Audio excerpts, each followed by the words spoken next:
Hola, buenas noches. Quiero pasar a saludarte. Hoy estamos desarrollando un tiempo maravilloso. Estamos en un estudio de una serie de las familias. Hemos visto la familia de Noé, hemos visto la familia de Jacob, hemos visto la familia de José y hoy tenemos una familia que no podía faltar, que es la del rey David. Usted va a encontrar la historia del rey David, en el cual va a decir que era un rey de gran sabiduría, un hombre guerrero, esforzado, valiente, pero en ninguna parte de la escritura nos habla de que el rey David fuera un buen padre. Y hoy queremos hablar no de esa parte militar, ni estratega, ni guerrero, sino de la familia del rey David. Pero antes de entrar en materia, primero quiero darle las gracias a todas las personas que se están conectando, a las personas que son columnas de oración de este ministerio. Gracias por todos los que están aquí, gracias por los que han compartido la última enseñanza que fue el adulto mayor. Fue maravilloso recibir su retroalimentación y qué bueno que la palabra que estamos dando llegue a su corazón y, lo más importante, alineado siempre a la Sagrada Escritura. Bueno, pero adoremos al Rey porque Él es digno de adoración y para Él sea siempre toda la honra y toda la alabanza por siempre. Dígale gracias, Señor. Gracias, Señor, por todo lo que tú has hecho, Señor. Te amamos. Gracias, Señor, porque tú has sido bueno, Señor.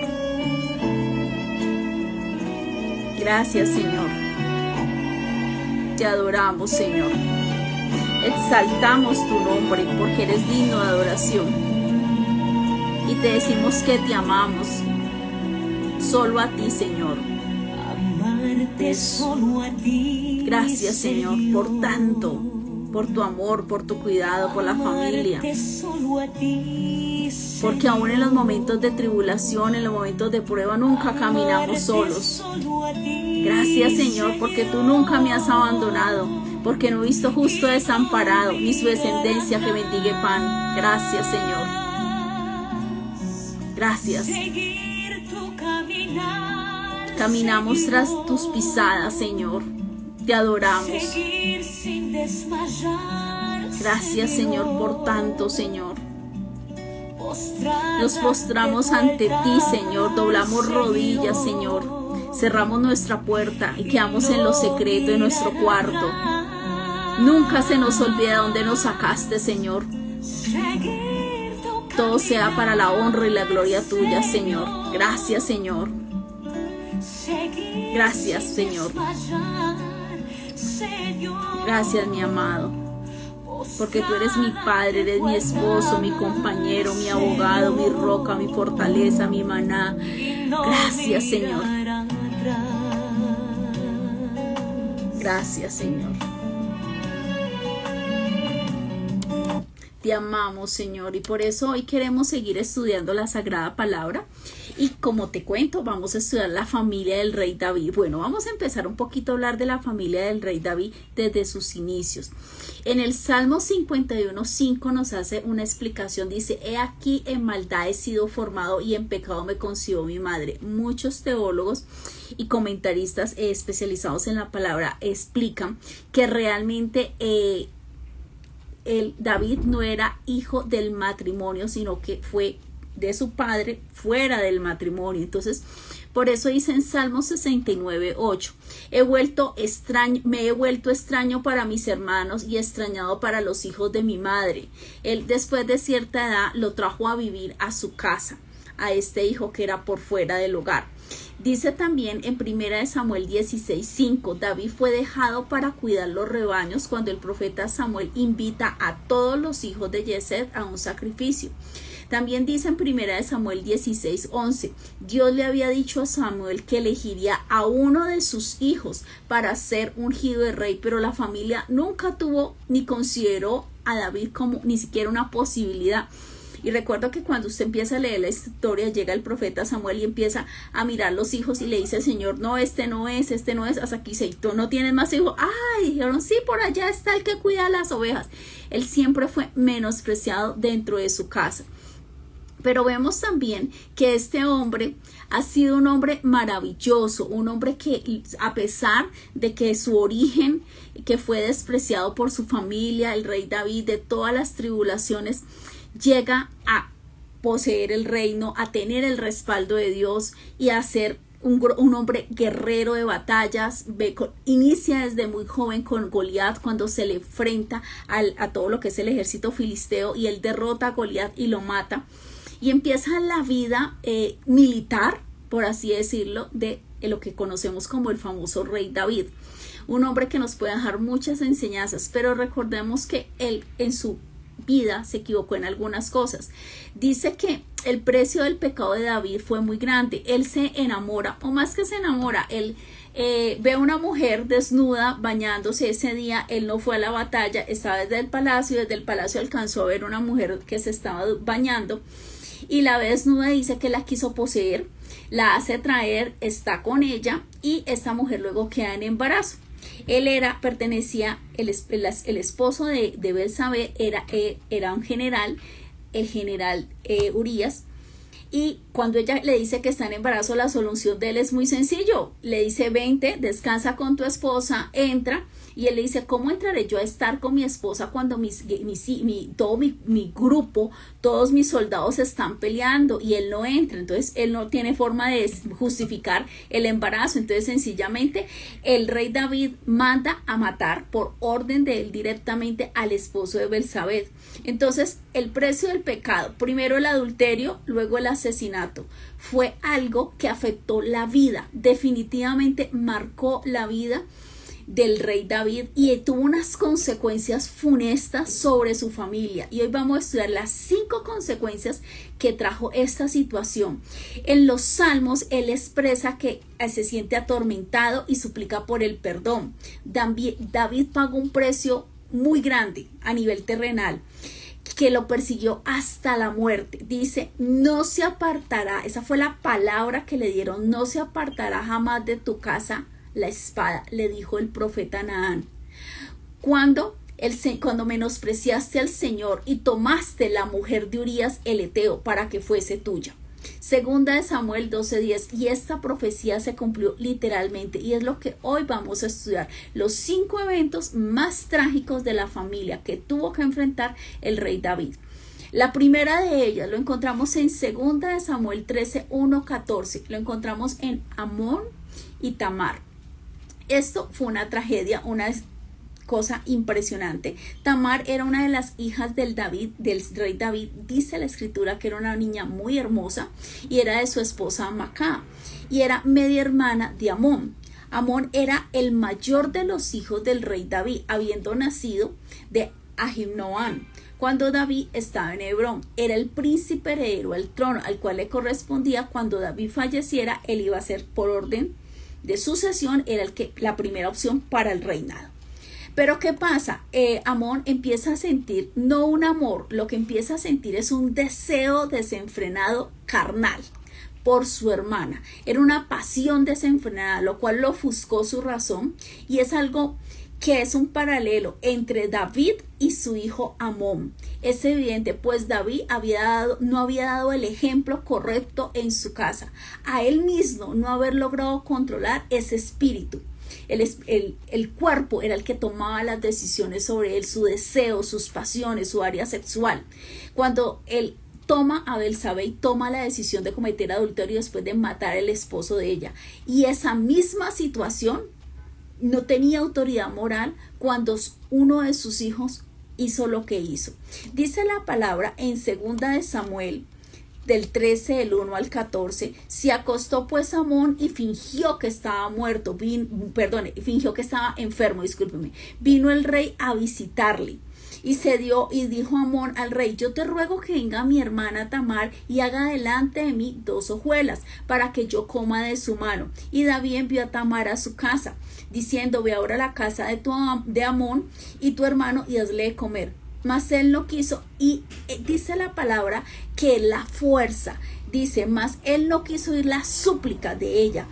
Y él la forzó y se acostó con ella. Dice en el versículo 15, luego la aborreció con tal aborrecimiento que el odio fue mayor que el amor. entiéndame que eso no fue un amor, sino una pasión desenfrenada de ellos, eran medio hermanos con la que la había amado. Y le dijo a Amón, levántate y vete. Ella respondió, no hay razón mayor para este mal que este arrojarme. ¿Qué me has hecho? Mas él no la quiso oír, sino que llamando a su criado que le servía, le dijo, echa esta fuera de aquí y cierra las puertas tras de ella. Mire, esto es una situación lamentable. Un medio hermano viola a su hermanita. No eran hijos del mismo padre, pero de diferentes esposas. Y esto fue una situación que trajo unas consecuencias terribles para esta casa. Dice que Amón realmente no amaba, sino que él quería satisfacer un deseo de su carne, una pasión enfermiza que fue creciendo silenciosamente. Y es importante tener en cuenta de que esto nunca debió haber pasado en una familia. Y además, él hizo algo terrible. Ninguna mujer merece ser violada, golpeada ni maltratada, y mucho menos dentro del mismo grupo familiar. El rey David jamás pensó que él, cuando le dijo que estaba enfermo y que fuera su hermana a cuidarlo, él le dijo no, le dijo a él inocentemente, ve y acompaña a tu hermano. Jamás imaginó que él iba a violar a su hermana. Como le digo, era media hermana. Y esto fue una situación terrible. Ella llevaba un vestido, dice la palabra en el versículo 18, llevaba un vestido de diversos colores, un traje que vestían las hijas vírgenes de los reyes. Su criado pues le echó fuera y cerró la puerta detrás de ella. Entonces Tamar tomó cenizas y esparció sobre su cabeza, rasgó la ropa de colores que estaba vestida, pues su mano sobre su cabeza y se fue gritando. Tamar hizo un duelo. ¿Por qué? Porque fue deshonrada, porque fue violentada, porque fue traicionada, y en vez de ser protegida en su propio hogar, todo lo que pasó. Pero ¿qué pasa? En 2 Samuel 13 empieza el proceso de la venganza. La venganza le da a Absalón. Tamar y Absalón eran hijos no solamente del mismo padre, sino de la misma madre. Cuando él se da cuenta, Absalón, lo que le hizo a su hermana Tamar, él toma una decisión contra su hermano. Y mira lo que él empieza a pensar, a programar, y le dijo a su hermano Absalón. Pasaron casi 2 años y en 2 años él no tocó el tema, no le dijo nunca nada. Y en este tiempo David nunca, en 2 años, no 2 días, no 2 meses, sino 2 años aproximadamente, el rey David no tomó una decisión. Esto se quedó sin justicia alguna. Y la ley era clara en la época. Decía muy claramente en Deuteronomios 22-25 que si incluso la chica estaba dada en compromiso y un hombre la tomaba y ella, a pesar de que pidió auxilio, que gritó, nadie pudo socorrerla, la pena era específicamente muerte para el que la violaba, si la chica estaba comprometida.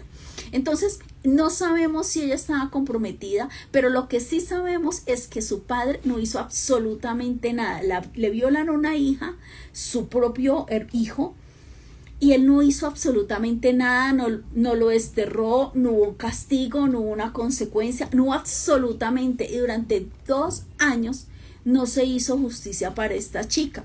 Entonces en 2 Samuel 13 dice, Absalón le dijo a su hermano Absalón, ¿ha estado contigo tu hermano Amón? Pues calla ahora, hermana mía, tu hermano es. No se angustie tu corazón por eso. Se quedó Tamar desconsolada en la casa de Absalón su hermano. Y luego el rey oyó todo esto, se enojó mucho. David se enojó en extremo en la forma en que Amón había tratado a Tamar, pero no tenía autoridad moral para decirle nada, porque él también había hecho, y no solamente tomó una mujer que no era suya, cometió adulterio, sino asesinato. Entonces no tenía, su propia conducta lo había dejado sin la posibilidad de corregir.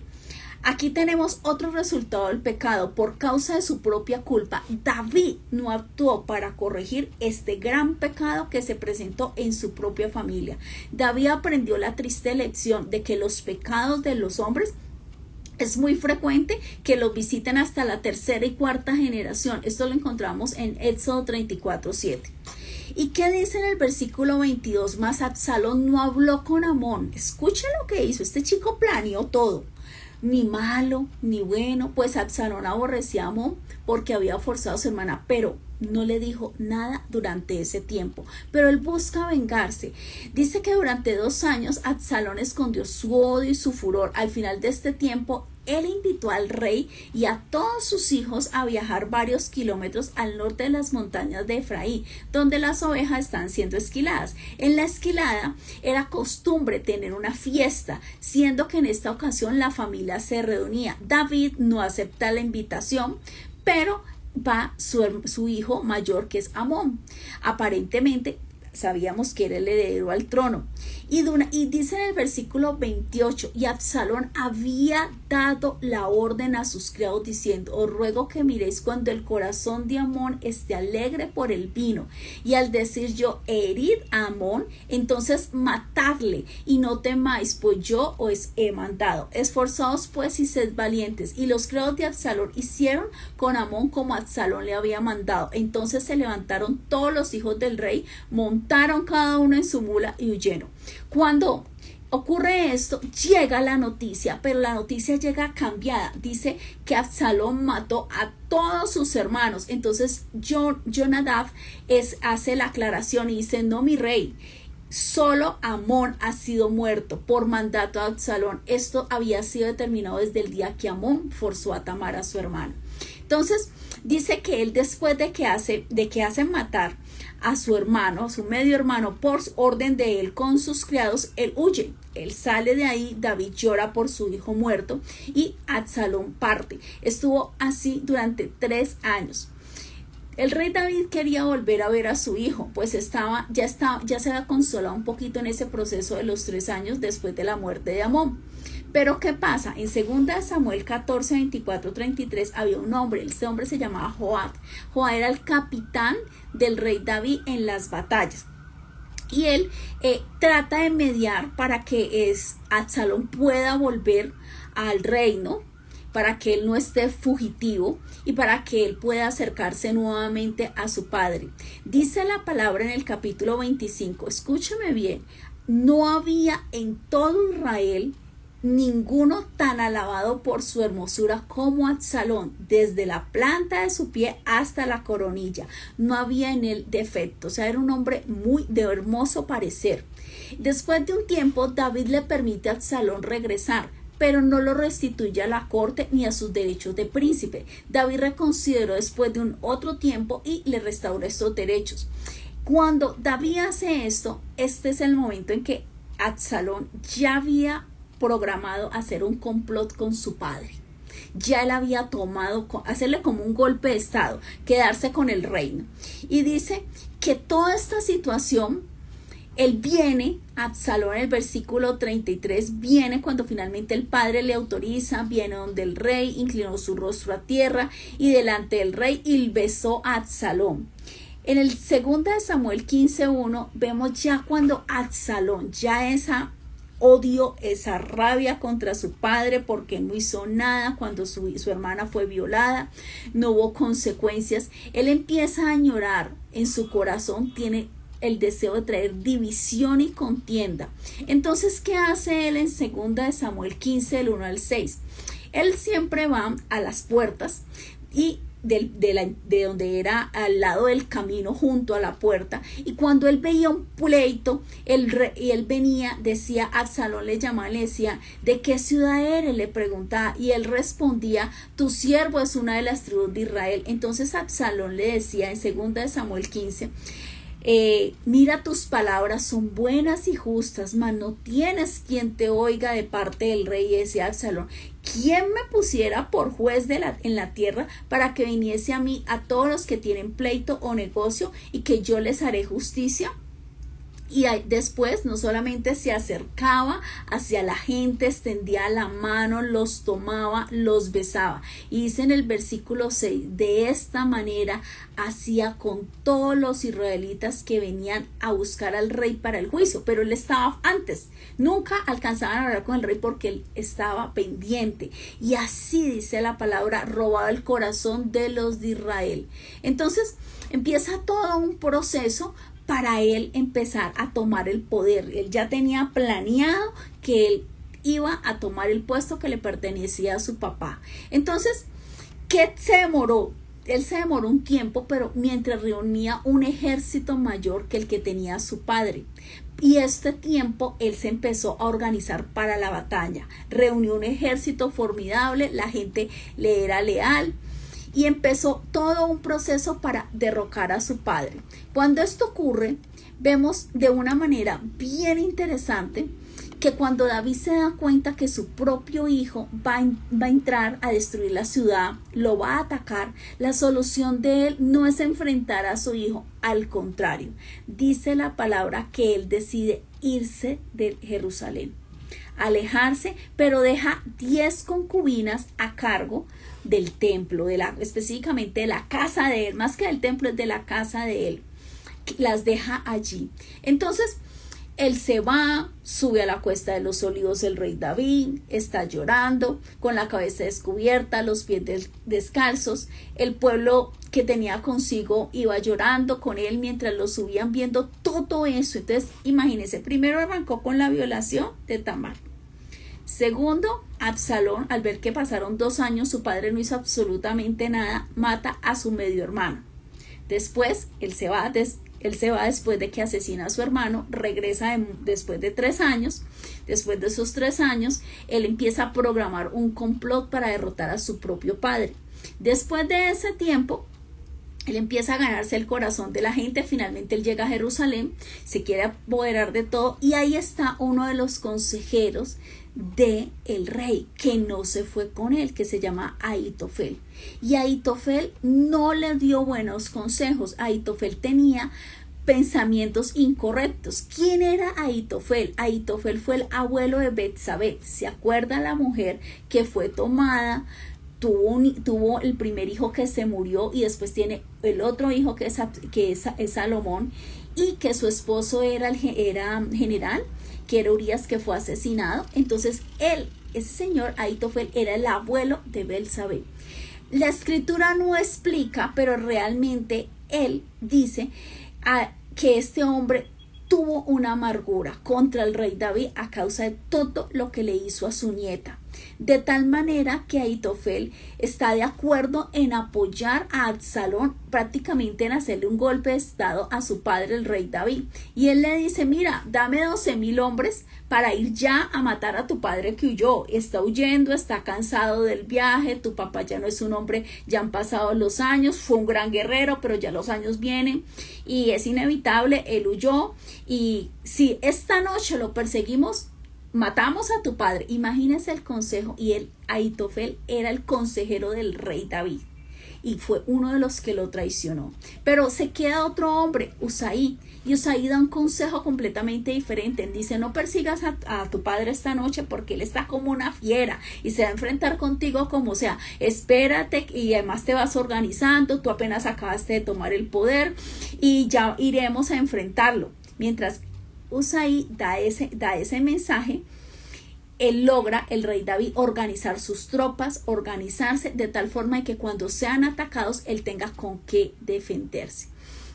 Dice la palabra que cuando en 2 de Samuel 17, él recibe los 2 consejos, el de Ahitofel y Usaí, pero vemos en el versículo, específicamente en el capítulo 18, que Absalón no tomó el consejo de Ahitofel y dice que él se sintió frustrado y que arregló su casa y luego se suicida. Entonces, mire todas las tragedias que se han venido sumando y que todo lo que se ha destapado, que estaba callado durante mucho tiempo. El odio de uno de los consejeros del rey, estuvo ese odio contra él y apenas tuvo la oportunidad dijo: aquí es, yo quiero venganza. Hay veces que puedes tener personas a tu lado y pensar que son tus amigos, pero realmente están esperando es cómo te hacen un verdadero mal. Ojo con eso. En 2 de Samuel 18, 5-14 nos habla específicamente de la muerte de Absalón.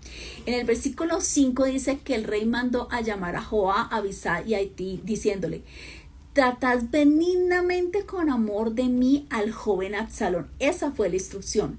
Todo el pueblo oyó cuando dio el rey esta orden acerca de él a todos sus capitanes. Y resulta de que empezó una gran batalla. la gente que estaba apoyando a Absalón, que dio el golpe de estado, con los hombres del rey David. Pero recuérdese que los hombres del rey David eran gente entrenada durante muchos años en la batalla. De todas formas se enfrentaron estos dos y esto generó una matanza, no de 1000, no de 2000, 20,000 hombres murieron. Mire ya dónde va este problema, donde ha crecido esta bolita de nieve, va así. Ya vemos violación, vemos el suicidio, vemos el asesinato, vemos golpe de estado, vemos la muerte de 20,000 personas en guerra. El país quedó rodeado prácticamente como una guerra civil. Eso fue una situación caótica. Imagínense 20,000 hombres morir. Y entonces resulta de que cuando iba Absalón, iba cabalgando, el mulo entró por debajo de las ramas eran muy espesas y resulta de que como en esa época los hombres usaban cabelleras muy largas y dice la palabra que Absalón tenía una hermosa cabellera, cuando pasa el mulo, él se queda enredado entre las ramas del árbol, queda enredada su cabellera que era súper espesa y él quedó suspendido entre el cielo y la tierra y el mulo siguió adelante. Viendo esto le avisaron a Joab. Joab era el capitán militar y él le dijo, mátenlo. Y él dicen las personas que están ahí, pero es que escuchamos lo que el rey David nos pidió, que por favor no tocáramos al joven Absalón, al príncipe. Y él le dice, mira, ¿sabes qué? El versículo 14 dice Joab, no malgastaré mi tiempo contigo, hablando con él. Y le dice, ¿sabes qué? Tomando 3 dardos en su mano, los clavó en el corazón de Absalón, quien aún estaba vivo en medio de la encina. Y 10 jóvenes escuderos de Joab rodearon e hirieron a Absalón y acabaron de matarle. Mire, fue una muerte violenta. Entonces, vemos todas las tragedias que vinieron en esta casa. Esto fue una situación muy difícil. Joab era el capitán del rey David. Él tomó la decisión de matar el hijo rebelde, que era Absalón, el que estaba generando la revuelta, a pesar de la orden del rey David, que le dijo, por favor, no vayan a hacer nada contra mi hijo. Entonces vemos todo lo que ocurrió en esta familia. Esto ocurrió en la familia del rey David. Cuando usted permite que el conflicto entre y vaya avanzando y no ponga soluciones, no solamente el conflicto va a afectar a su familia, sino va a ser una bola de nieve, va a terminar afectando a muchas más personas en el camino. Y en este caso no solamente afectó ese tema interno a la familia del rey David, sino que sumergió incluso a la nación en una tragedia. Entonces vemos los 5 eventos catastróficos en la familia. El primero, el hijo mayor, Amón, viola y deshonra a su media hermana Tamar. Segunda de Samuel 13, del 1 al 19. El hermano de Tamar, Absalón, odia a Amón por ese crimen, porque no hay justicia. Su padre dice que no hizo absolutamente nada en 2 años y él no dice nada al respecto. Y David conoce el problema, pero ¿sabe qué hace? Decide ignorar la situación. Él piensa que callando aquí no pasó nada. Si el problema fue acá, yo miro para este lado. Mira, como dicen comúnmente, me hago el de la vista gorda y aquí no pasó nada. Y eso fue lo que más o menos David hizo. Y esta situación la vemos en 2 de Samuel 13, 21, la violación. Todo parece bien durante 2 años y inmediatamente Absalón le ofrece vino a su hermano y después hace que sus sirvientes lo asesinen. Viene el asesinato después de 2 años. 2 de Samuel 13, 28, 29. El conflicto va metiendo a más y más personas de la familia. Entonces ya no solamente era Tamar, ya está Absalón ahí metido. Absalón ya se convierte en un asesino. Mire todo lo que se presentó. Lo tercero, Absalón tiene tanta rabia, está tan molesto con su padre que no hizo nada para proteger a su hermana. Dice, él no es digno de ser el rey, yo lo voy a tomar. Y él toma el poder y hace como un golpe de estado a su padre. En lo cuarto viene el suicidio de Ahitofel, el hombre que le quiso dar malos consejos. Ojo, no todo el que dice que es consejero viene a darte una palabra de Dios. Todo lo que recibas debe ser pasado por la palabra y el filtro a través de Jesucristo. Después dice en en un siguiente evento es que toda la nación se sumerge en una guerra civil y en ese día dice la palabra que una matanza de 20,000 hombres y finalmente Absalón es muerto. Así como él mató a su hermano, él después fue asesinado. Recogemos lo que sembramos. No, yo sé que lo que hizo Absalón estuvo terriblemente mal, pero ¿qué hubiera pasado si de pronto el rey David hubiera hecho algo contra su hijo? Ya hubiera sido desterrarlo, desheredarlo, no sé, o cárcel o algo, pero él no hizo absolutamente nada. Y fueron 2 años donde no se hizo justicia para Tamar. Además, súmele que ya cuando una mujer es violada, sobre todo en el Antiguo Testamento, nadie más se iba a casar con ella. Ella queda completamente deshonrada. No era digna para la época. Entiéndame, en el contexto Antiguo Testamento, nadie la iba a tomar. Ella no iba a casarse, ella no iba a tener hijos, no iba a tener nietos y siempre sería, aunque ella fue una víctima, siempre sería apartada. Y finalmente vemos lo que pasó con las concubinas. ¿Se acuerda que las concubinas, cuando él huye para no haber un enfrentamiento dentro de la ciudad con su propio hijo, él deja a las 10 concubinas? En 2 de Samuel 23 vemos lo que pasó con ellas. Luego de que llegó David a su casa en Jerusalén, tomó el rey las 10 mujeres concubinas que había dejado para guardar la casa y las puso en reclusión, porque ellas fueron tomadas por su hijo Absalón. Dice la palabra que por consejo de Ahitofel no solamente ayudó al golpe de estado, sino que quería que fuera con 12,000 hombres esa misma noche a atacar a su padre, sino que también le dijo: toma las mujeres de tu padre. Y eso fue una deshonra total. Entonces ellas las ponen en reclusión. Cuando el rey David regresa, les da alimentos, pero escuche bien, pero nunca más se llegó a ellas, jamás las volvió a tocar el rey David. Y usted dice, bueno, hasta ahí aguanta, sino que quedaron encerradas, escúcheme bien, encerradas hasta que murieron. No fue que el rey nunca más volvió a tener intimidad con ellas, ok, las siguió alimentando, está bien, pero el tema es que ellas quedaron encerradas hasta que murieron. Entonces vemos todas las tragedias, vemos violación, vemos asesinato, vemos suicidio, vimos la matanza de los 20,000 hombres, vimos la reclusión de las 10 concubinas, vimos toda la tragedia que pasó. Mire, usted va a encontrar siempre la historia del rey David, un hombre que amó al Señor, que le sirvió, se equivocó, se arrepintió, alcanzó misericordia, sí, pero las consecuencias no se las quitaron, que era que siempre habría espada en su casa, y lo vemos que se cumplió. Eso fue profetizado. Evitar los conflictos provoca el seguir evitando, el no reconocer que tienes un problema en tu casa, va a traer muchas consecuencias, porque va a provocar una destrucción, en muchos casos peores conflictos. Es mejor a veces sentirse incómodo, pero sentarse y solucionar las cosas en casa cuando aún hay tiempo. Mire, cuando le coloco un ejemplo, cuando un joven desafortunadamente cae en un tema de drogas, no es lo mismo cuando se empieza un tratamiento a los pocos meses a cuando ya lleva años en este vicio. No es lo mismo cuando tú ves un comportamiento que está incorrecto, cuando empiezan a hacer, un ejemplo, los hijos algo, ejemplo, a robar, que primero son delitos chiquitos, que una bicicleta, que cositas así, aunque está mal, porque así sea un lápiz, nadie tiene que tomarle las cosas a nadie, pero cuando esto empieza, va creciendo, y cuando ya menos piensa, ya ese muchacho ya no va a robar ni bicicletas, ni lápices, ni portaminas, eso ya va en asesinato, robo, banco y sicariato, robo y estafa. ¿Y dónde termina ese muchacho? O muerto o en una cárcel.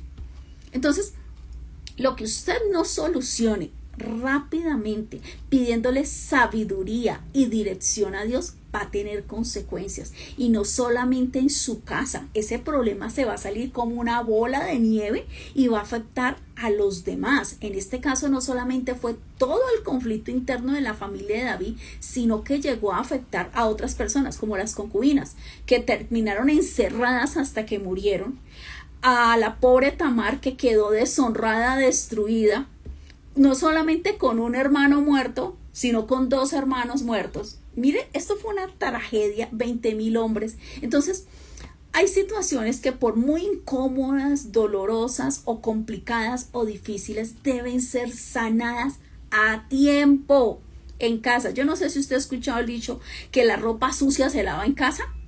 Mire, usted tiene que solucionar las cosas, no porque los demás se den cuenta, sino porque si usted no empieza a trabajar organizando su casa, se va a salir de control. Se va a salir de control. Y tienes que tomar las decisiones correctas. Pídele siempre al Señor que cuando hables con tus hijos, no hables con rabia, no hables gritando, habla con amor, pero con respeto y con autoridad. No es lo mismo gritar que tengas respeto.